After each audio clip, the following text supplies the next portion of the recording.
My name is Saaba Lutzeler, and I just finished my first year teaching English language arts at an inner ring suburban high school. My research question involved how student goal setting impacts time on task among 41 African American ninth graders in all 5 of my literacy support classes. In addition, I had 2 sub-questions. The first, does increasing time on task decrease behavior problems? And the second, can increasing time on task increase student engagement?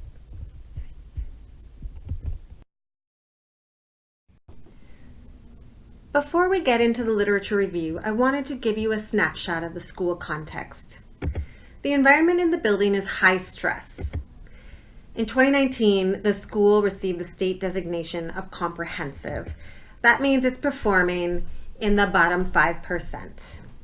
And as you can imagine, that creates intense pressure for teachers to increase test scores. There's also conflicting data in the community and in the building that causes resentment. For example, although 99% of students in the building qualify for free lunch, the average home prices in the district are nearly 40% higher than the state average, and average annual salaries are almost 20% higher. In addition, the demographics of the community do not match those of the school. The community is 62% white, but the school is only 8% white. And finally, there is a large disparity between achievement levels of minority and white students. And that leads people to feel like, although they make up the smaller percentage of the building, white students are receiving a larger proportion of the academic resources, like advanced and AP classes.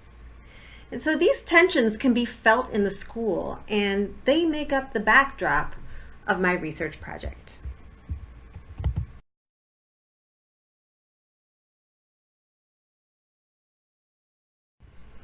I divided the goal-setting literature into 3 chunks: big theories, urban schools, and engagement and motivation.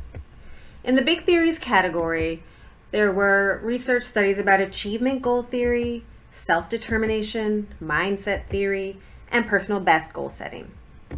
In the urban schools category, there were research studies about the deficit paradigm, subtractive schooling, oppositional culture model, and reframing. And finally, it turns out that in the goal-setting arena, engagement and motivation are multidimensionally related to goal setting, mindset, and achievement outcomes.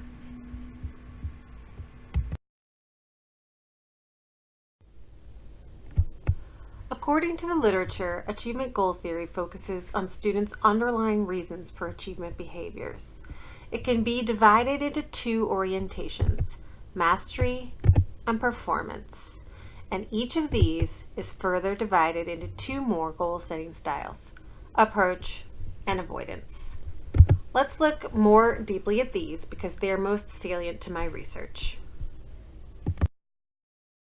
Students with a mastery orientation to goal setting are motivated to achieve a skill, whereas those with a performance orientation are motivated to achieve an outcome relative to others. They want to win. Taking it one step further, students with a mastery approach orientation are really looking for self-fulfillment, and those with a mastery avoidance orientation resist goal setting because they want to avoid potentially disappointing themselves. On the other hand, students with a performance approach orientation are driven by a desire to outperform others. And those with a performance avoidance orientation resist goal setting because they fear the opinions of others if they lose. I wanted to focus on performance-based goal setting because it turns out that avoiding this orientation was important for my research design.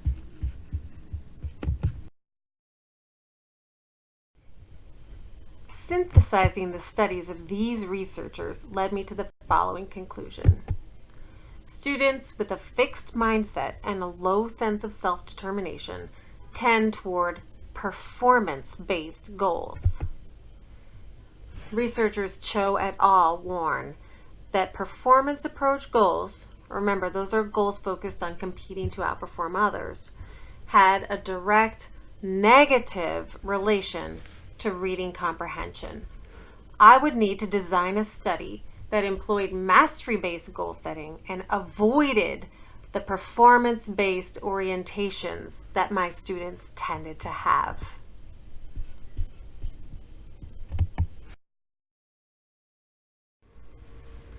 These quotes demonstrate that many of my students felt categorically dumb, especially in relation to the dominant culture. This is arguably the foundation of low self-determination. Researchers like Lois Weiner, in fact, assert that this kind of negative group self-concept comes from generations of systemic marginalization. But other researchers, like Erica Fisher, claim that Black student resistance to traditional school expectations aren't necessarily negative. She frames this thinking, explaining that although Black students and their parents have experienced institutionalized racism, they have not responded by developing an oppositional culture, but rather have faced rejection by taking other opportunities to work towards success.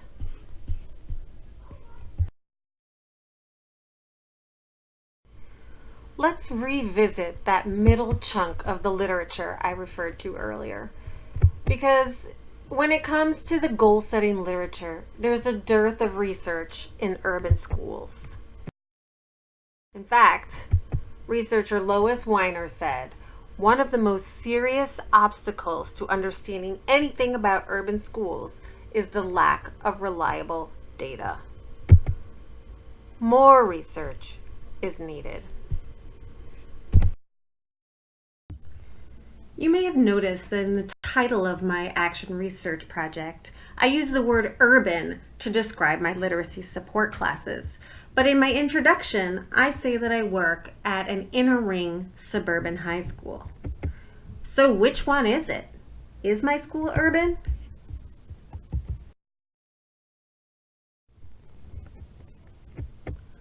Urban is a charged word, and for a lot of people, it's synonymous with words like poor, Black, minority, dangerous, or inner city.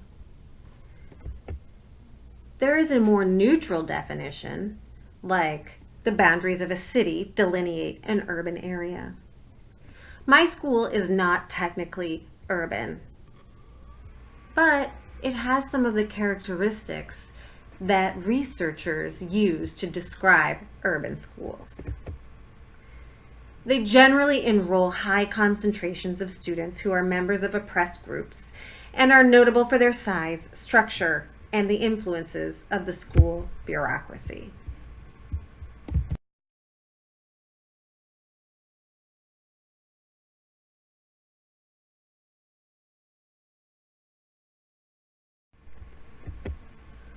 My study participants are vibrant, intelligent, creative, insightful, funny, and proud. But 100% of them are reading between the 2nd and 6th grade levels. 87% are failing 2 or more core classes. And to give you a sense of the classroom climate, in a 3-minute time period, I recorded 35 behavior incidents, 26 of which I classified as toxic. So this brings me to my problem of practice and my purpose for the action research.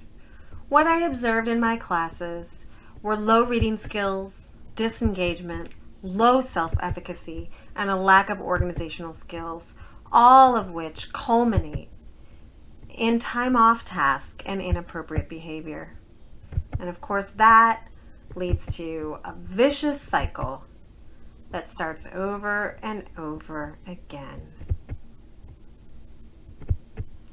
Therefore, the purpose of my action research project was to find out whether student goal setting would improve these problems and alleviate the vicious cycle.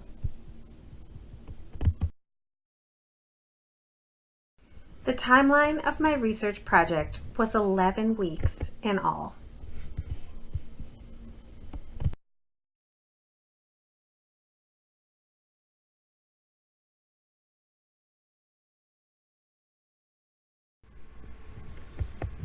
To answer my research question about goal setting, I collected 3 kinds of data: inquiry data, observational data, and artifacts. The inquiry data was in the form of a pre- and post-intervention survey, which I used to measure changes in student engagement. There it is right there. The observational data I captured with a tabulation sheet, and I used it to measure student goal setting, time on task, and behaviors. For the artifacts, I collected student work to demonstrate changes in the quality and quantity from before and after the intervention. Here's an example. The image on the left is a snapshot of what the students were able to do in group work when asked to write a summary of a movie trailer. The image on the right is what they were able to do during the intervention. Notice the difference in length, in detail, in punctuation, and descriptive words. You can even see the difference in handwriting on the second example shows that more students participated.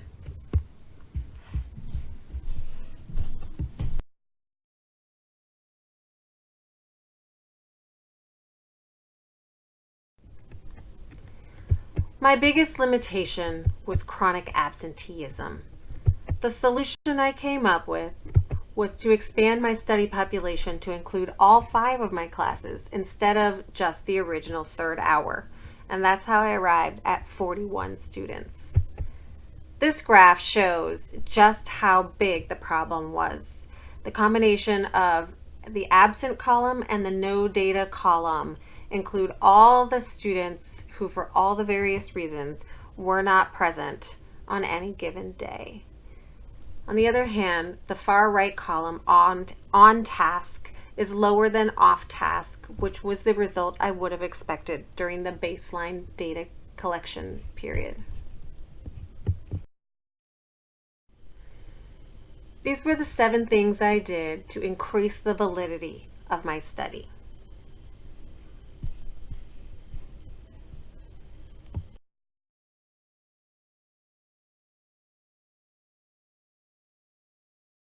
On the first day of intervention, I introduced goal setting through a mini lesson, and there it is.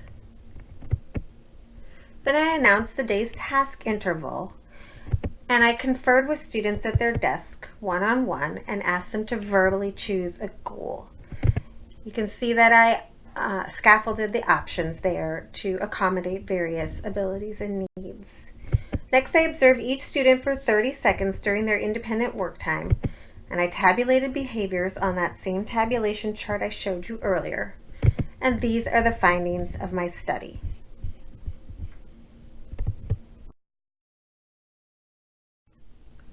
During the baseline, students were on task 43% of the time. And during the intervention, among the students who set goals, 79% of the time they were on task. And among the students who refused to set a goal, 34% of the time they were on task. From baseline to intervention, there was a 20% decrease in behavior incidents. In addition, the nature of the behaviors that I did see shifted by 6% from more toxic to more benign.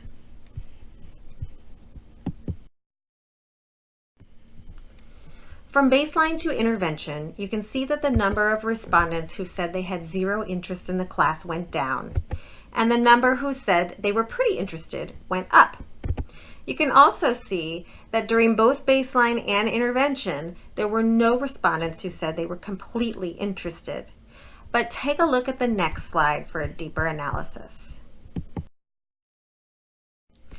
Here you can see, if you look at the red trend line, is that if I had kept on with the intervention, eventually the students would have trended toward completely interested. My data showed unequivocally that student goal setting increased time on task and engagement, and it decreased negative behaviors in my literacy support classes. But I still saw inconsistencies that concerned me. Out of 529 observed instances, for example, students refused to set goals 104 times. That's about 20% of the time. My data shows that about 66% of these non-goal setters are subsequently off task.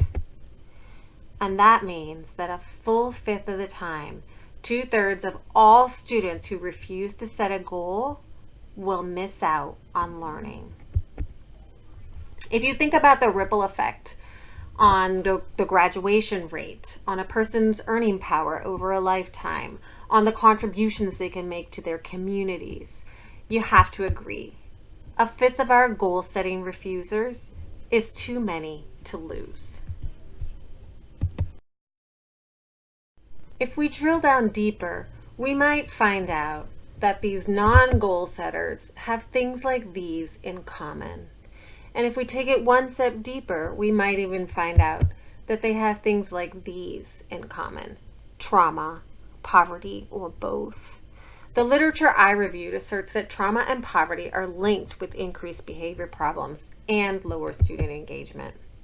Therefore, my recommendations to future researchers are that they extend this research by including an instrument that first identifies the mindset and goal orientation of each participant.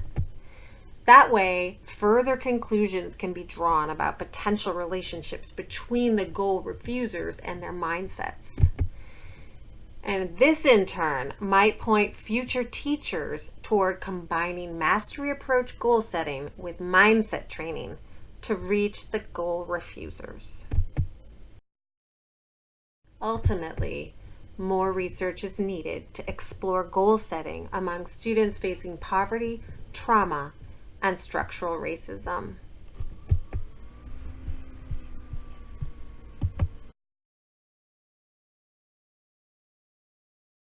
Thank you.